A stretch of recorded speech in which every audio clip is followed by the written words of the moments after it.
ये सच है कि जिस तरह की घटना थी शायद मैं आज आपके साथ बैठ के बात करने नहीं कर पाता, होता ही नहीं। मैंने माँ को फ़ोन किया, पता तो उन्हें लग गया था, तो मगर मैंने उनसे एक ही बात कही, कोई इधर उधर की बात नहीं, कि मैं ठीक हूँ और आप मिलने मत आना, क्योंकि मैं आपकी आंखों में आंसू नहीं देख पाऊंगा, क्योंकि बेटे को खून से लथपथ माँ देखेगी तो उसको तकलीफ होगी। अगर मेरे उस पर जिम्मेदारी ना होती ना तो मैं उनको माफ़ कर देता,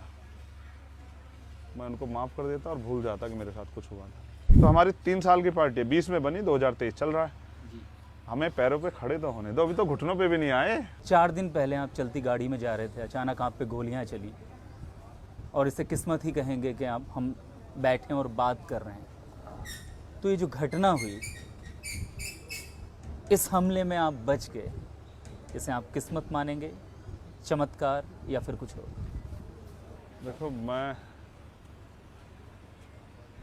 इसको, जो दुआएं मेरे साथ हैं लाखों करोड़ों माओ बहनों की, हमारे नौजवान भाइयों की, और जो उनकी उम्मीदें हैं, मैं उनकी उम्मीदों की जीत मानूंगा और उनकी दुआओं का असर मानूंगा, प्रार्थनाओं का।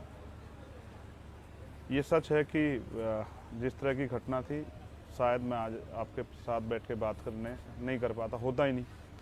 लेकिन ये भी सच है, मुझे ऐसा लगता है कि जो काम कुदरत मुझसे लेना चाहती है वो भी पूरा नहीं हुआ, क्योंकि जिस कुदरत ने आपको जन्म दिया, जब तक जिस उद्देश्य के लिए आपको उन्होंने जन्म दिया, भेजा, अगर वो पूरा नहीं होगा तब तक जो है वो आपसे काम लेती रहेगी। तो मुझे लगता है कि अभी मेरा काम अधूरा है और इसलिए मुझे जो है मौका मिला। हम देख रहे हैं, मैं सुबह से यहाँ हूँ, बहुत से लोग आपसे मिल रहे हैं और आपका हाल चाल जान रहे हैं। आप सबसे यही कह रहे हैं कि मैं डरा हुआ नहीं हूँ, हम आगे काम करेंगे।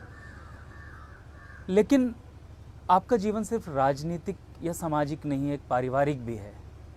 क्या जब इस घटना के बाद, इस हमले के बाद पहली बार आपके परिजनों से बात हुई, तो क्या इस भरोसे के साथ आप उनसे भी यही कह पाए?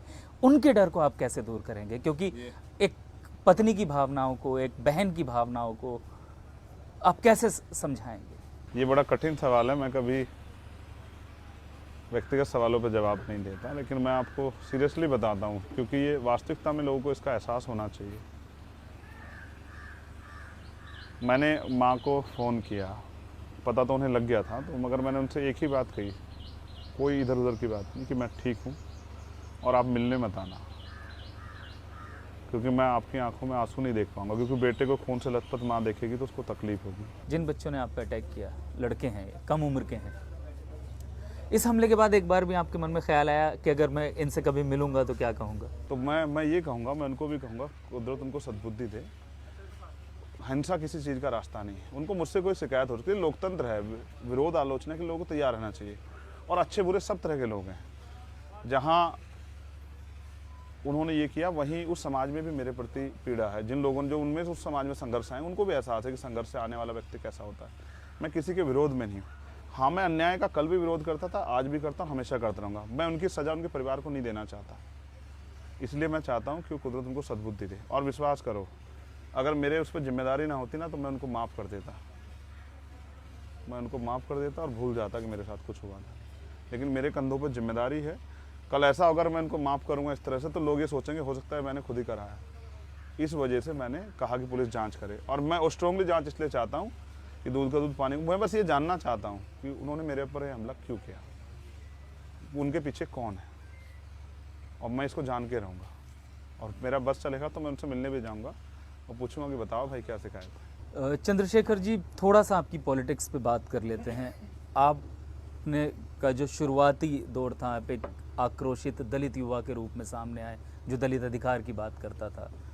फिर आपने भीम आर्मी बनाई जिसने स्पष्ट रूप से शोषितों और वंचितों के लिए काम करने का प्रयास किया, दावा किया। उसके बाद अभी मैं यहाँ देख रहा था, आपसे जो लोग मिलने आ रहे हैं हर जाति वर्ग के लोग हैं। अगर हम देश की दलित राजनीति की बात करें तो अब आप अपने आप को कहाँ देखते हैं?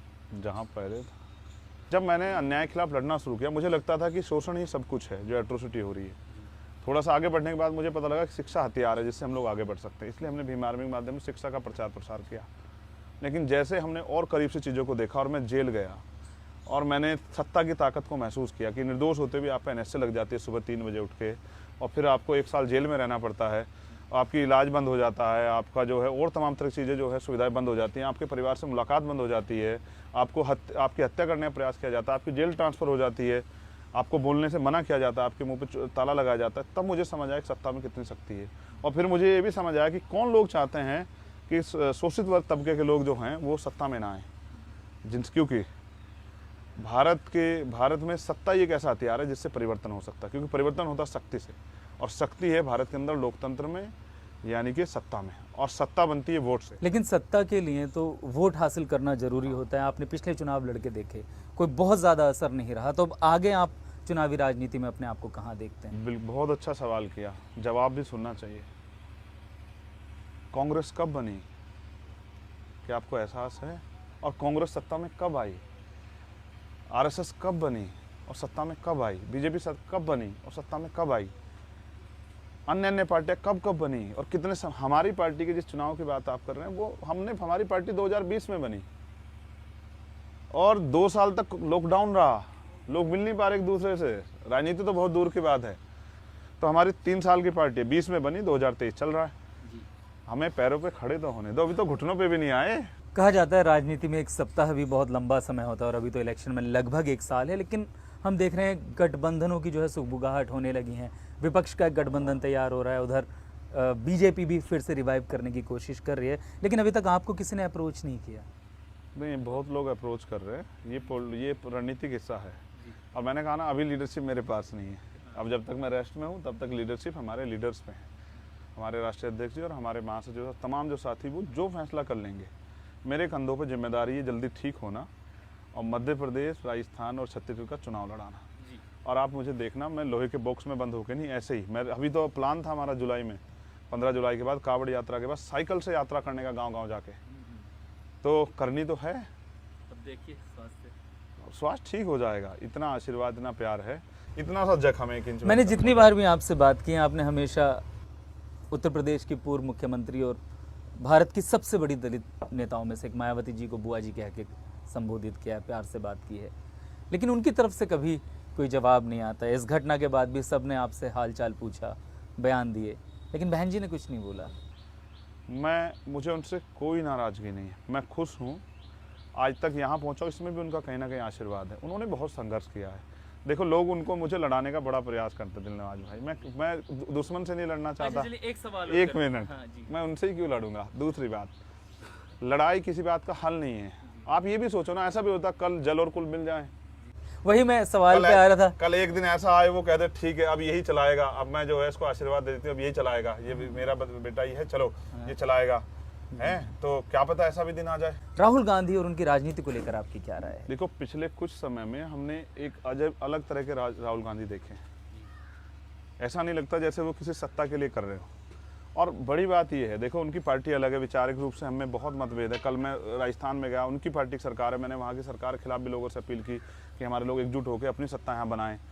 लेकिन सच ये है कि मैंने जब उनका फ़ोन मुझ पर इस बार आया मेरे कष्ट के समय में, तो मैंने उनसे ये कहा कि भाई आप मणिपुर जा रहे हो और मणिपुर के हालात अच्छे नहीं, आप अपना भी ध्यान रखना, अच्छे नेताओं को देश को अच्छे नेताओं की ज़रूरत है। क्या आपको लगता है जो विपक्ष एकजुट हो रहा है, विपक्ष आज की जो भारत की राजनीतिक पोजीशन है उसमें अगर हम देखें, जो एक ताकतवर सशक्त बीजेपी, उसके सशक्त ताकतवर नेता नरेंद्र मोदी, जिनकी अपनी एक छवि है, और ये कहना गलत नहीं होगा कि लगाओ, उनका अपना एक प्रभाव है। हाँ, अभी उनको हराने में विपक्ष सक्षम हो पाएगा। कर्नाटका में देखा तो कोई गठबंधन नहीं, एक सिंगल पार्टी ने हरा दिया भाई, देखा नहीं आपने? दिल्ली में नहीं देखा आपने? तो आपको लगता है विपक्ष मिलकर गली गली प्रचार करे फिरे? अब मैं क्या कह रहा हूँ, जनता के विश्वास बनने की बात है। जिस तरह से बीजेपी धार्मिक एजेंडा लाके लोगों में बंटवारा करती है, और जिस तरह से जो सबसे जरूरी है धन बल की राजनीति वो कर रही है